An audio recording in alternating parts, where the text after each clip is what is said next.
چند ثانیوں کی توقف کے بعد اول خان نے زبان کھولی۔ ویرا نے صحیح کہا تھا کہ آج ان کے لیے تمہارے ایک چہرے کے 4 نام ہیں۔ دیکھنا یہ ہے کہ تم اپنے کس روپ میں انہیں زیادہ خطرناک لگ رہے ہو۔ ہم پٹڑی سے اتر رہے ہیں، سلطان شاہ نے اسے ٹوکا۔ آئمین کے مسئلے میں امریکی اور بھارتی کہاں سے آن ٹپکے؟ یہ سب ایک دوسرے سے ملے ہوئے ہیں۔ کچھ دیر خاموش رہ کر ہماری باتیں سنو گے تو سب کچھ سمجھ میں آتا چلا جائے گا، میں نے اسے گھور کر کہا۔ پھر اول خان سے مخاطب ہو گیا۔ یہ بات میں شرطیہ کہہ سکتا ہوں کہ وہ اس وقت ماجد یمنی سے سب سے زیادہ دہشت زدہ ہیں۔ تم پہلے بھی یہ بات کہہ چکے ہو، حالانکہ جان ایشکوف اور لیری نے کھل کر ڈینی کے خلاف باتیں کی تھیں۔ ویرا نے اعتراض کیا۔ وہ ایک مدت سے میرے پیچھے لگے ہوئے ہیں اور مجھے پکڑنے میں مسلسل ناکامیوں کا منہ دیکھ رہے ہیں۔ وقت کے ساتھ ساتھ پرانے زخم مندمل ہوتے جاتے ہیں۔ ماجد یمنی کا لگایا ہوا زخم تازہ ترین ہے۔ جان میرے ہاتھوں بننے والی درگت کو عمر بھر فراموش نہیں کر سکے گا۔ میں ڈینی سے متفق ہوں، اول خان نے سر ہلا کر کہا۔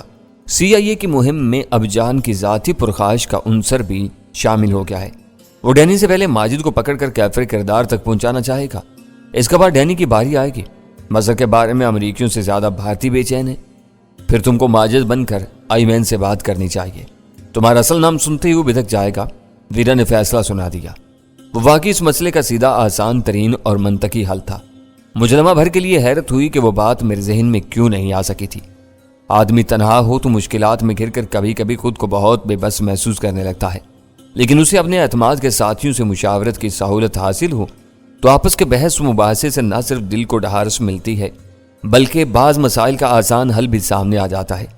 ماجد یمنی اچانک امریکیوں کے سامنے آنے والا ایک نیا نام تھا جس نے جان کو بری طرح دہشت زدہ کیا ہوا تھا۔ اگر راجہ سے کام لینے والا آئمین بھی شیعہ کی پرانی روایات کے مطابق پاکستان میں کسی امریکی سازش کو پروان چڑھانے کے ارادے سے آیا تھا تو اسے بھی میری زبان سے ماجد کا نام سن کر چونکنا چاہیے تھا۔ جان کی طرح آئمین بھی امریکی تھا۔ میں یمنی نژاد بن کر اسے آسانی سے اپنے لہجے سے دھوکہ دے سکتا تھا۔ کوشش کرو کہ وہ کسی طرح تم سے ملنے پر آمادہ ہو جائے، اول خان نے حسرت امیز آواز میں مشورہ دیا۔ ویرا بے ساختہ ہنس پڑی اور بولی، یہ اتنا آسان نہیں ہوگا، تم شیعہ کے طریقہ کار سے واقف نہیں ہو اس لیے یہ بات کہہ رہے ہو۔ راجہ اس کے لیے کام کر رہا تھا لیکن اس نے بھی کبھی آئمین کی صورت نہیں دیکھی، بس آواز سے پہچانتا ہے۔ یہ بات سمجھ میں نہیں آئی کہ اسے گڑے مردے اکھاڑنے کی کیا ضرورت تھی۔ سلطان شاہ نے سوچتے ہوئے کہا، اس کے لیے زیادہ آسان کام ہوتا کہ وہ اپنے آئمین ہونے کا اعلان کیے بغیر کسی اور خفیہ نام سے اپنے کام شروع کر دیتا۔ اس وقت تم نے غیر معمولی ذہانت کا مظاہرہ کیا ہے۔ میں نے اس کی تعریف کی۔ اول خان کے دفتر میں FM مانیٹر پر آئمین کے الفاظ سنتے ہی میرا ماتھا ٹھنکا تھا اور میں غور کرنے کے بعد اس نتیجے پر پہنچا ہوں کہ وہ بڑے ارادے لے کر یہاں آیا ہے۔ راجہ عروس جیسے دوسرے بدماشوں کے ذریعے جب زیر زمین دنیا میں آئمین کا نام گونجے گا تو شیعہ کے پرانے نمک خوار خود بخود اس کے گرد جمع ہوتے چلے جائیں گے۔ وہ شیعہ کے نام اور ساکھ کو استعمال کر کے جلد از جلد یہاں اپنا بڑا گروہ منظم کرنے کے چکر میں معلوم ہوتا ہے۔ آئمین کا نام استعمال کرنے کا کوئی اور سبب نہیں ہو سکتا۔ غزالہ نے میری تائید میں لب کشائی کی۔ ہو سکتا ہے کہ اب کوئی جہانگیر کو بھی گھیرنے کی کوشش کرے۔ شیعہ کے پرانے آدمیوں میں اس کا نام سر فہرست ہے اور وہ ڈینی کی وجہ سے دوسروں کے عتاب کا نشانہ بھی بنتا رہا تھا۔ ویرا نے ہنس کر یاد دلایا، تم کو ہنستے ہوئے شرم آنی چاہیے۔ سلطان شاہ نے تلخی سے کہا، اسے سب سے زیادہ تم نے ستایا تھا۔ حد یہ ہے کہ اسے بلیک میل کرنے کے لیے اس کے شیرخوار بیٹے کو اغوا کر کے فرضی نام سے نرسری میں ڈال دیا تھا۔ کیا دن تھے وہ بھی۔ پرانے دنوں کا ذکر چھیڑنے پر ویرا حسرت سے گہرا سانس لے کر بولی، اس وقت میرے ذہن پر بس ایک ہی دھن سوار تھی کہ کسی طرح ڈینی تک پہنچ جاؤں۔ اس جنون میں پتہ نہیں کیا کیا کر گزری۔ اب ان زیادتیوں کا خیال آتا ہے تو مجھے ندامت ضرور ہوتی ہے۔ یہ سودا تمہارے سر سے نکل گیا مگر اب تمہارے دوسرے ہم وطنوں کے سروں میں سما گیا ہے۔ غزالہ نے ہلکے سے طنز سے کہا، تم دونوں نے میرے ہاتھوں خاصے دکھ اٹھائے ہیں، تم کو اس تلخ نوائی کا پورا حق حاصل ہے۔ اس کے ازالے کے لیے میں تم کو بس ایک دعا دے سکتی ہوں کہ ڈینی کے حادثوں اور دشمنوں کو اس سے زیادہ ناکامی کا منہ دیکھنا پڑے جتنا میں نے دیکھا تھا۔ تمہارا ڈینی پکا چھلاوا ہے، چھلاوا۔ ویرا بولی، معلوم ہو رہا ہے کہ تم سب میری ٹانگ کھینچنے کے لیے یہاں جمع ہوئے ہو۔ میں نے خفت سے کہا، یہ تمہاری قصیدہ گوئی نہیں ہے، بات سے بات نکل رہی ہے۔ اول خان نے کہا، یہ واقعی اہم نکتہ تھا کہ نیا گروہ بنانا شیعہ کی دوبارہ شیرازہ بندی سے زیادہ آسان اور محفوظ کام تھا۔ اس کے لیے پیچیدہ راہ کیوں اختیار کی گئی؟ اگر کوئی اور بات رہ گئی ہو تو وہ بھی صاف کر لو تاکہ میں آئمین سے بات کرنے کے بارے میں سوچوں۔ بس یہ دھیان رکھنا کہ ابھی تک چوپڑا جوشی، راجہ اور آئی مین کے مراسم کے بارے میں گتھی نہیں سلجھی؟ غزالہ نے اول خان کی بات درمیان سے اچک لی اور بولی، چوپڑا اور جوشی کی دوستی کی بات پہلے ہی کھل چکی ہے۔ یہ بات بھی سامنے آ چکی ہے کہ جوشی کی راجہ سے دوستی تھی۔ راجہ آئی مین کے لیے کام کر رہا ہے۔ تم درست نتیجہ اخذ کر رہی ہو، مگر یہ بات نہیں معلوم ہو سکی کہ چوپڑا اور راجہ کے مراسم کس نوعیت کے تھے۔ اول خان اپنے موقف پر قائم رہا۔ وہ ٹھیک کہہ رہا تھا۔ چوپڑا اور راجہ ایک دوسرے سے بہت کم ملتے تھے، لیکن ان کے تعلقات میں گہرائی کا یہ عالم تھا کہ چوپڑا نے اسے ایک بہت بڑے عذاب سے بچایا تھا، اور اس نے چوپڑا کے اماں پر جوشی کو پہلے اغوا اور پھر قتل کر دیا تھا۔ موت کے ایک سوداگر اور اس کے عام سے خریدار کے درمیان اتنے گہرے تعلق کے اسباب کچھ اور ہی ہو سکتے تھے۔ ان تک پہنچنے کے لیے ہمیں ایک مرتبہ پھر راجہ کی گوشمالی کرنے کی ضرورت تھی۔ میں اپنا ذہن بنا چکا تھا۔ وہ چاروں بھی میری اور آئی مین کی گفتگو سننے کے منتظر تھے۔ مجھے ان کے صبر کا امتحان لینے سے کوئی دلچسپی نہیں تھی۔ میں نے اسپیکر فون اپنی طرف کھسکایا اور آئی مین کا نمبر ملانا شروع کر دیا۔ دوسری گھنٹی بجتے ہی ریسیور پر ایک شوق اور زندگی سے بھرپور نسوانی آواز سنائی تھی۔ بولنے والی نے صرف ہیلو کہا تھا، لیکن اسے ایک لفظ سے ہی ظاہر ہو گیا تھا کہ اپنے لب و لہجے سے وہ امریکی نژاد تھی۔ میں وہ اجنبی نسوانی آواز سن کر ایک لمحے کے لیے سٹپٹا گیا۔ میرے وہم و گمان میں بھی نہیں آ سکا تھا کہ آئی مین کے سوا کوئی اور فون اٹھائے گا۔ فوری طور پر میری سمجھ میں نہیں آیا کہ میں اس سے کیا بات کہوں۔ پھر خیال آیا کہ وہ آئی مین کے گھر میں اگر فون اٹھانے پر مامور تھی تو کسی نہ کسی حد تک اس کی رازداں بھی رہی ہوگی۔ میں نے اپنی خاموشی کا دورانیہ اشتباہ حد تک طویل نہیں ہونے دیا۔ میں آئی مین سے بات کرنا چاہتا ہوں، میں نے دھیمی اور گھمبیر آواز میں کہا۔ اوہ سر، لڑکی کی تحیر زدہ اور بے ساختہ آواز ابھری۔ آپ کون بول رہے ہیں؟ لڑکی کی پہلی آواز کی طرح اس کا وہ سوال بھی میرے لیے غیر متوقع تھا۔ ایسے رابطوں میں تفصیلی تعارف اور مذاکرات نہیں ہوا کرتے۔ اصولی طور پر اسے آئی مین کا نام سنتے ہی مزید باتوں کا سلسلہ موقوف کر کے اسے بلا دینا چاہیے تھا۔ مجھے شبہ ہوا کہ میرا بتایا ہوا نام آئی مین کی طبیعت پر گراں گزرا تو فون پر آنے سے ہی انکار کر دے گا۔ فون نمبر کے سہارے اس کی کمینگاہ کا سراغ لگا کر وہاں دھاوا بولنا ہمارے لیے سب سے آسان اور محفوظ طریقہ تھا، مگر میں ان معاملات کی تہہ تک پہنچنے کے لیے تصادم کے بجائے پرفریب مذاکرات کی راہ اختیار کرنا چاہ رہا تھا۔ تمہیں میرے نام اور نسب سے کوئی غرض نہیں ہونی چاہیے، میں نے برہمی سے کہا۔ میں اس کا دوست بول رہا ہوں۔ سوری سر، یہاں ان کے دوستوں کی تعداد زیادہ نہیں ہے اور میں فون پر ان سب کی آواز پہچان سکتی ہوں۔ آپ کی آواز نئی ہے، اس لیے نام بتانا ضروری ہے۔ اس کا جواب مہذب مگر سخت تھا۔ اس نے کھل کر اقرار نہیں کیا تھا، مگر اس کی باتوں میں یہ امر پنہاں تھا کہ آئی مین اسی نمبر پر پایا جاتا تھا۔ میں اس کا دوست اور خیر خواہ ہوں، میں نے ترشی سے کہا۔ اسے اتنا ہی بتا دو، اگر وہ فون پر نہ آیا تو میں دوبارہ اسے رنگ نہیں کروں گا۔ مجھ سے بات نہ کر کے وہ سخت خسارے میں رہے گا۔ دوست اور خیر خواہ اپنے نام کے بارے میں اتنی رازداری سے کام نہیں لیتے۔ اس کی آواز سنجیدہ ہو چکی تھی۔ تم فی الحال مجھے الفریڈ ہچکاک کہہ سکتی ہو۔ اس بار میرا لہجہ خاصا تلخ ہو گیا۔ ذرا ہولڈ کریں، میں دیکھتی ہوں کہ کیا صورتحال ہے۔ بولنے والی کی آواز بدستور نرم رہی۔ مجھے زیادہ دیر انتظار نہیں کرنا پڑا۔ مجھے ڈر تھا کہ وہ میرا نام جانے بغیر فون پر آنے سے انکار کر دے گا، مگر میرا وہ اندیشہ غلط ثابت ہوا۔ کون بول رہا ہے؟ اس نے فون پر آتے ہی غراتی ہوئی آواز میں لڑکی کا سوال دہرایا۔ آواز میں نے پہچان لی کیونکہ میں اسے راجہ سے بات کرتے ہوئے سن چکا تھا۔ میرا نام ماجد ہے، اس بار میں نے بلا تعامل جواب دیا۔ مجھے ایک بڑی رقم کی ضرورت ہے، اس سلسلے میں تم سے ملنا چاہتا ہوں۔ میں نے تمہارا نام پہلی بار سنا ہے۔ اگر تم یہ سمجھ رہے ہو کہ کسی سلسلے میں مجھے بلیک میل کر لو گے تو یہ تمہاری خام خیالی ہے۔ میں اپنا پیسہ فالتو برباد نہیں کرتا۔ مجھے غلط نہ سمجھو، میں نے دردمندانہ آواز میں احتجاج کیا۔ میں بلیک میلر نہیں ہوں۔ پہلے یہ بتاؤ کہ تمہیں میرا فون نمبر کس نے دیا ہے؟ اس نے میرے احتجاج کو نظر انداز کر کے پوچھا۔ یہ میرا کاروباری راز ہے، اسے افشا نہیں کیا جا سکتا۔ میرا کام ہی روپوش اور پوشیدہ لوگوں کا سراغ لگانا ہے۔ جس طرح میں نے تمہارا فون نمبر معلوم کیا ہے، اسی طرح میں نے ڈینی کا کھوج نکالا ہے۔ میں چاہتا ہوں کہ اس کا پتہ تم کو بتا دوں اور میں اپنی جیب سے انعامی رقم تمہارے حوالے کر دوں۔ اس کی آواز تنزیہ ہو گئی۔ یہ بات میں نے سب سے پہلے بتا دی تھی کہ مجھے ایک بڑی رقم کی ضرورت ہے۔ ڈینی پر امریکی حکومت نے انعام مقرر کیا ہے۔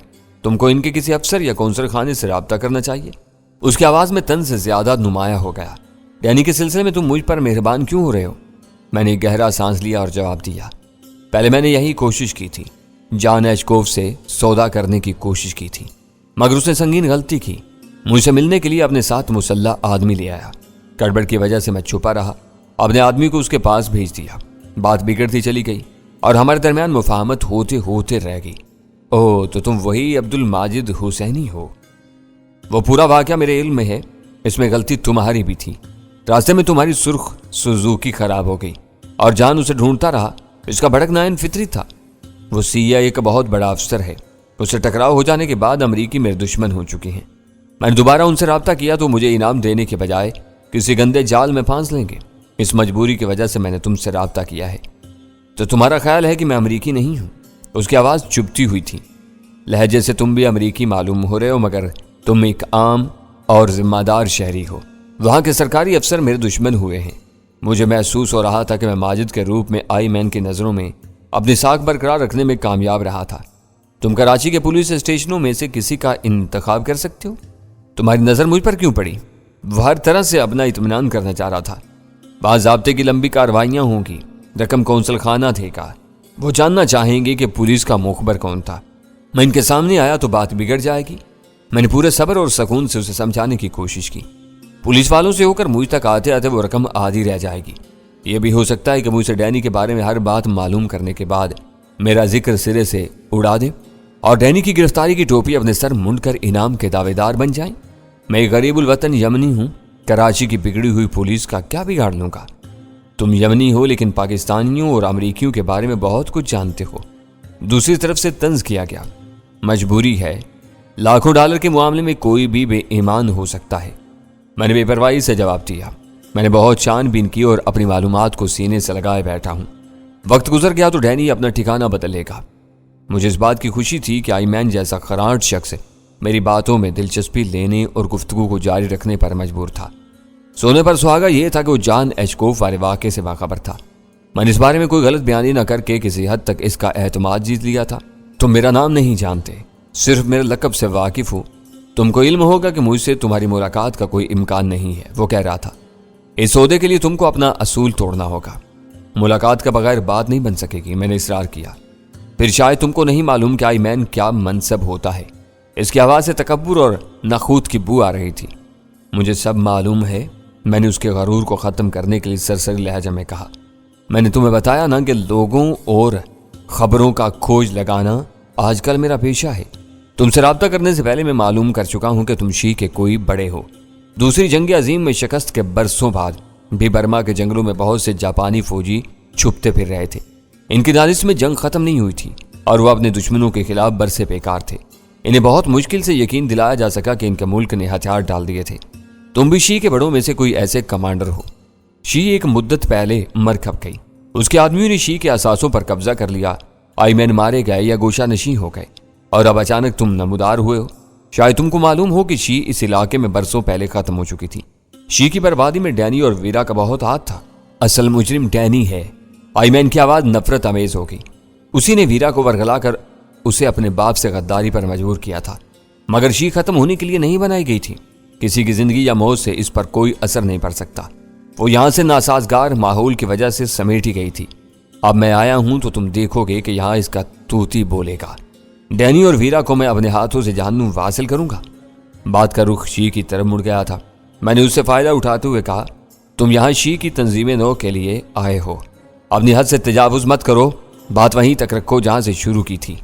میرے آنے کا مقصد بہت جلد تمہارے اور سب کے سامنے آ جائے گا۔ اپنے لہجے کی سختی اور تحکم سے وہ مظلوم یا مجبور نہیں معلوم ہو رہا تھا۔ اس کے الفاظ میں ایک عزم پنہاں تھا۔ صاف ظاہر تھا کہ اس نے اپنی بیٹی اور بیٹے کے بارے میں راجا کو جو کہانی سنائی تھی وہ من گھڑت تھی۔ وہ شی کے بارے میں کوئی نیا منصوبہ لے کر پاکستان میں وارد ہوا تھا۔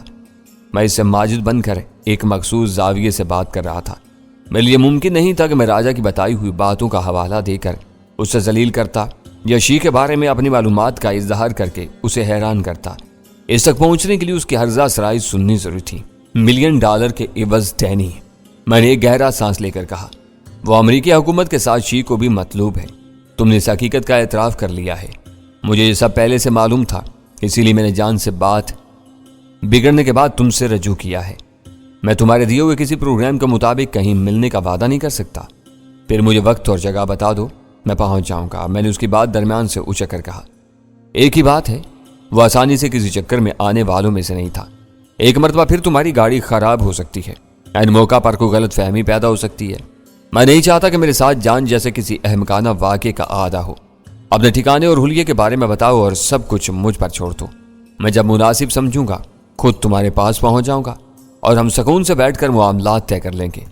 میں ہر وقت ایک جگہ نہیں بیٹھا رہتا۔ میں نے کہنا چاہا لیکن اس نے میری بات اڑا دی۔ میں بھی اپنے وسائل رکھتا ہوں۔ تمہاری موجودگی میں تمہارے ٹھکانے پر آؤں گا۔ میں تمہیں کیسے پہچانوں گا؟ میں نے ہلکی سی جھلاٹ کے ساتھ پوچھا۔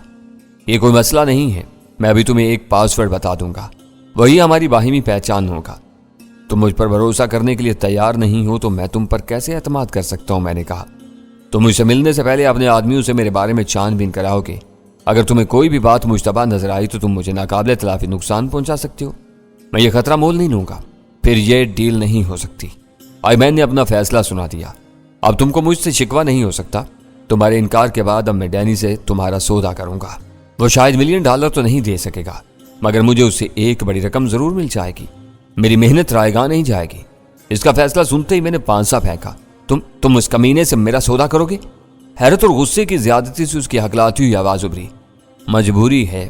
میرا خیال تھا کہ تم ڈینی کا نام سنتے ہی ہر خطرہ مول لینے کے لیے تیار ہو جاؤ گے، مگر تم نے مجھے مایوس کیا ہے۔ شیخیائی مین شیر دل ہوا کرتے تھے، مگر تم بزدل معلوم ہوتے ہو۔ بات بگڑتی ہوئی دیکھ کر میں طنز پر اتر آیا۔ بزدلی اور احتیاط میں بہت فرق ہوتا ہے۔ اس کی آواز میں برہمی نہیں تھی۔ شاید اس نے مجھے ڈیل نہ ہونے کی کھوکھلی دھمکی دی تھی، ورنہ وہ خود مذاکرات جاری رکھنے کا خواہاں تھا۔ وہ پوچھ رہا تھا، تم میرے علاوہ شی کے کسی آئی مین کو جانتے ہو؟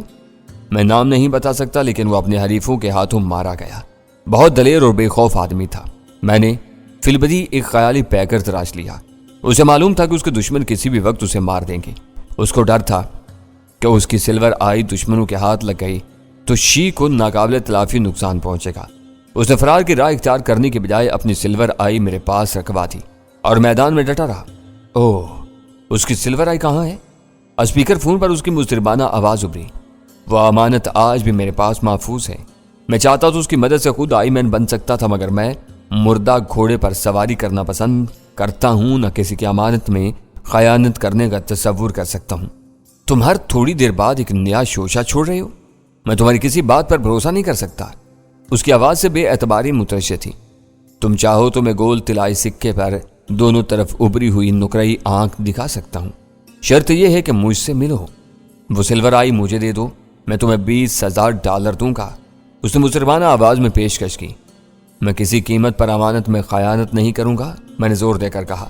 بقیہ لوگ خاموش تھے، مگر ویرا کے ہونٹوں پر زہریلی مسکراہٹ تیر گئی۔ وہ آئی مین کی اضطراب کا سبب سمجھ رہی تھی۔ نقرئی آنکھ والے 2 طلائی سکوں کا مالک بن کر وہ ہر ایک کو باور کرا سکتا تھا کہ وہ سپر آئی مین ہے۔